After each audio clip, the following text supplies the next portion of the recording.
Assalamualaikum warahmatullahi wabarakatuh. Selamat pagi murid-murid. Okey, sebelum kita belajar hari ini, kita baca doa belajar dulu, okey, sama-sama dengan Ustazah. Bismillahirrahmanirrahim. Allahumma ftah alaina hikmataka wanshur alaina min khazaini rahmatika ya arhamar rahimin. Amin ya rabbal alamin. Okey, Alhamdulillah. Ustazah harap semuanya sihat dan happy dengan family dekat rumah. InsyaAllah hari ini kita nak belajar topik akidah, tajuk beriman kepada kitab. Okey, baiklah semua. Yang pertama sekali hari ini kita akan belajar adalah maksud kitab Allah. Maksud kitab Allah Subhanahu Wa Taala di sepanjang zaman. Okey, jom baca sama-sama dengan Ustazah dan kotak warna putih ni. Kitab Allah Subhanahu Wa Taala bermaksud kalam Allah yang diwahyukan kepada para nabi dan rasulnya.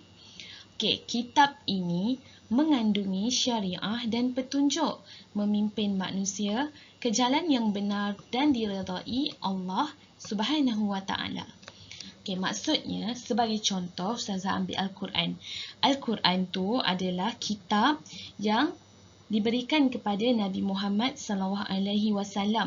Okey, dalam Al-Quran tu, ayat-ayat tu semua Nabi Muhammad tak reka sendiri. Ayat-ayat tu turun daripada Allah Subhanahu Wa Taala melalui malaikat Jibril baru sampai kepada Nabi Muhammad. Dan dibukukan dalam satu naskah yang kita panggil Al-Quran. Okey, semua tahu dalam Al-Quran ada macam-macam dalil, ada macam-macam hukum dan peraturan yang Allah dah tetapkan kepada umat manusia. Okey, dalam Al-Quran Allah kata kena tunaikan solat, kena buat baik pada ibu bapa, kena buat baik pada alam sekitar, kena jaga perhubungan sesama manusia. Itu semua peraturan untuk umat manusia. Okey, kalau kita ni tidak membaca Al-Quran dan tidak beriman dengan Al-Quran, manusia ni akan jadi huru-hara lah, tiada peraturan, hidup suka hati saja, buat kerosakan atas muka bumi. Sebab tu Allah berikan kitab kepada para nabi untuk guide manusia, untuk guide kita ni, untuk ajar kita, bimbing kita jadi manusia yang berdisiplin, yang sentiasa buat baik di atas muka bumi ni.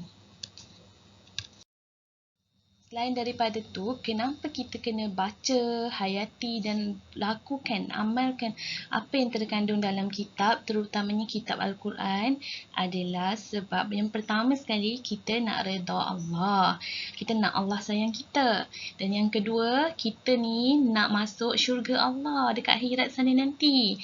Macam mana cara nak masuk syurga Allah? Adalah dengan cara melakukan semua perintah Allah dan meninggalkan larangan-larangan Allah.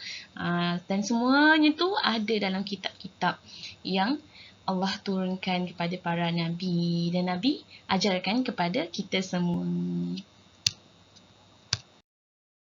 Baiklah, seterusnya yang kedua, kita nak belajar nama kitab yang wajib kita ketahui. Nama kitab yang wajib kita ketahui ada 4 je. Minggu lepas kita dah belajar ini. Okey, tapi Ustazah nak refresh lagi supaya semua ingat, tak boleh lupa. Okey, yang pertama, kitab Zabur. Okey, kitab Zabur ni diturunkan kepada Nabi Daud alaihi salam. Yang kedua, kitab Taurat kepada Nabi Musa alaihi salam. Yang ketiga, kitab Injil kepada Nabi Isa alaihi salam. Dan yang keempat, cuba teka kitab apa? Pandai, kitab Al-Quran, iaitu kepada Nabi Muhammad sallallahu alaihi wasallam. Kita ulang balik. Nombor 1, Zabur kepada Nabi Daud, Taurat kepada Nabi Musa, Injil kepada Nabi Isa, Al-Quran kepada Nabi Muhammad sallallahu alaihi wasallam. Okey, Ustazah yakin kalau kat kelas ni mesti ramai yang tanya, Ustazah, kenapa yang selalu kita dengar Al-Quran je? Zabur, Taurat, Injil tu kita tak pernah dengar. Okey, ya, yang kita dengar Al-Quran je sebab Al-Quran tu adalah mukjizat special untuk Nabi Muhammad dan Nabi Muhammad tu adalah Nabi kita. Kita ni umat Nabi Muhammad. Bukan umat Nabi Isa, Musa, Daud, bukan, kita umat Nabi Muhammad. Jadi sebab tu kita paling familiar dengan Al-Quran, sebab Al-Quran tu yang paling sesuai dengan kita. Zabur, Taurat, Injil tu semua dah tiada. Itu untuk zaman dahulu kala, iaitu nabi-nabi yang terdahulu, iaitu Nabi Musa, Nabi Isa dan Nabi Daud. Itu saja. Sebab tu yang sekarang kalau nampak cumalah Al-Quran sahaja. Baiklah, yang ketiga, akhir sekali kita nak belajar kesan beriman kepada kitab. Okay, macam kita tahu tadi Ustazah dah explain dekat kitab ni terkandung apa? Terkandung perintah dan larangan Allah, terkandung syariat, solat, puasa, haji, semua Allah ajar dalam kitab-kitab, dalam kitab-kitab, terutama kitab Al-Quran lah.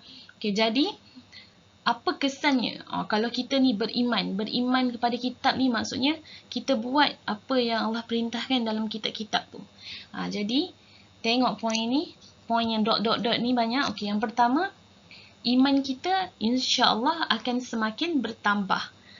Sebab kita semakin yakin. Dalam Al-Quran juga sebenarnya kita boleh tengok macam-macam bukti kebesaran Allah. Okey, yang kedua, mendapat syafaat Al-Quran. InsyaAllah kalau kita ni rajin baca Quran dekat akhirat sana, insyaAllah kita mendapat syafaat daripada Al-Quran. Al-Quran akan tolong kita. InsyaAllah mungkin dengan membaca Al-Quran tu menjadi salah satu sebab kita dapat masuk ke dalam syurga Allah. Okey, yang ketiga, hidup kita menjadi tenang dan teratur. Kita akan lebih tenang baca Al-Quran, hati kita akan jadi damai, dan kalau kita lakukan apa yang Allah perintahkan dalam Al-Quran, hidup kita akan lebih teratur.